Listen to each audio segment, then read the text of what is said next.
এখন আসো ভাই, আমাকে একটু ভাই সাবজেক্ট ওয়াইজ গাইডলাইন দেন। বাংলার জন্য কি পড়বো? একদম বেসিক ব্যাপার, বাংলার জন্য বোর্ড কোশ্চেন থেকে কিছু ব্যাকরণের নিয়ম দেখতে পারো। স্পেশাল টপিকস হচ্ছে ধরো তোমার সমাস, তারপর হচ্ছে সন্ধি, এগুলো বাংলা ফার্স্ট পেপারের ক্ষেত্রে একদম নাম করা কবি পরিচিতি যেগুলো আছে, যেগুলো বোর্ড কোশ্চেনে এমসিকিউতে বারবার আসে কিংবা জ্ঞানমূলকে আসে, ওইগুলো একটু দেখে যাবা। বাংলা থেকে এতটুকুই। ইংলিশের ক্ষেত্রে বেসিক গ্রামাটিক্যাল জিনিসপত্র থেকে কোশ্চেন আসে। কোশ্চেন যদি আসে তখন সাধারণত আর্টিকেলস, প্রিপোজিশন মানে গ্যাপস টাইপের আসে। আরেকটা জনরার কোশ্চেন আসে, সেটা হচ্ছে এটা যে তোমরা এসএসসি তে একটা ইংলিশ ফর টুডে বই পাইছো, যেটা কেউ আসলে সাধারণত খুলে দেখে না। তো ওই বইটার ভিতরে বিভিন্ন প্যাসেজ আছে, বিভিন্ন পয়েম আছে।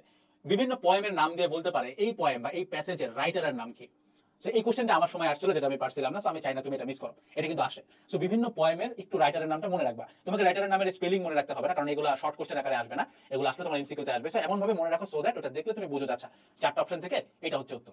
এবার আসো হায়ার ম্যাথ। হায়ার ম্যাথের ক্ষেত্রে একদম মোস্ট ইম্পর্টেন্ট পার্ট হচ্ছে ভাই ইকুয়েশন, মানে যে কোনো প্রকারের সমীকরণ এবং লগারিদম। এই দুটো হচ্ছে মোস্ট ইম্পর্টেন্ট পার্ট। তারপরে যদি কিছু আসে সেটা হচ্ছে ধরো তোমার যে পরিমিতি টাইপের যেসব কন্টেন্ট আছে আর কি, সেটা। এখন হায়ার ম্যাথ অনেকে বলবে যে ভাই পরিমিতি এরকম একটা নাই, ঠিক আছে নাই, বাট তারপরে আমি তোমাকে সাজেস্ট করবো পরিমিতি নিয়ে একটু আইডিয়া রাখো, কারণ মাঝে মাঝে চলে আসে। ঠিক আছে, জাস্ট এটা বললাম। ফিজিক্সের ক্ষেত্রে ভাই ফিজিক্স একটু কনসেপচুয়াল কোশ্চেন আসবে স্বাভাবিক, বাট অতটা কঠিন আসবে না। ধরো বিভব শক্তি গতিশক্তি নিয়ে একটা ম্যাথ তুমি পাবাই। তারপরে হচ্ছে বন্দুকের গুলি কয়টা কাঠের তক্তা ভেদ করবে, এই টাইপের ম্যাথ তুমি পাবা। তো বেসিক ফিজিক্স। বাঘ হরিণ ধরবে কিনা, এই টাইপের ম্যাথ পাবা। কয়েকটা এককের কনভার্সন পাবা, যে লাইক ধরো এত প্যাসকেলকে এততে প্রকাশ করো, এতকে এত করো, এরকম কিছু কনভার্সন পাবা আর কি।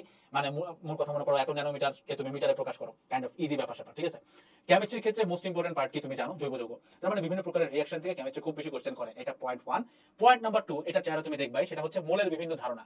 লাইক মোল সংখ্যা যে হিসাবগুলো তুমি করছো লিমিটিং বিক্রিয়ক দিয়ে করতে হয়, এখান থেকে প্রচুর কোশ্চেন আসে।